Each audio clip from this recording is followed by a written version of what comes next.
কল্যাণ university থেকে ডিওডিএল মেথডে যারা হিস্ট্রিতে এমএ সেমিস্টার 1-এ পড়াশোনা করছো হিস্ট্রিতে এবং 2025 সালে মাত্র কয়েকদিনের ব্যবধানে তোমরা ফাইনাল এক্সামিনেশন অ্যাপিয়ার হতে চলেছো, তাদের উদ্দেশ্যেই আমার এই ছোট্ট সাজেশনটি রইল।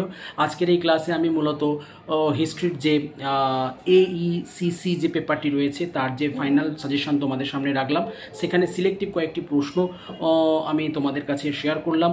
আমি ডেফিনেট শিওর সেই সমস্ত প্রশ্নগুলো তোমরা তৈরি হয়ে নাও ফাইনাল এক্সামিনেশনের দিকে তাকিয়ে, বিকজ তোমরা প্রত্যেকে জানো সময় ভীষণ কম এবং এই সমস্ত প্রশ্নগুলো যদি একটু ভালো করে দেখে যাও তাহলে একটা শুধু ধারণা পাবে না, বরং ফাইনাল এক্সামিনেশনে ভালো রেজাল্টের কিন্তু একটা পথও তোমরা দেখতে পাবে। তাই একেবারে সময় অপচয় না করে যখন এই কথোপকথনটা করছি তোমাদের সঙ্গে, তখন কিন্তু তোমরা স্ক্রিনে একটি ফাইনাল সাজেশনের লিস্ট ডিসপ্লে হতে দেখছো, সেগুলো খুব ভালো করে দেখে নাও এবং তৈরি হয়ে নাও এবং সমৃদ্ধ রেজাল্ট করার পথে এগিয়ে যাও। প্রত্যেকের প্রতি আমার অনেক শুভেচ্ছা রইল, অনেক শুভাকাঙ্ক্ষা রইল। বেস্ট অফ লাক, ভালো থেকো।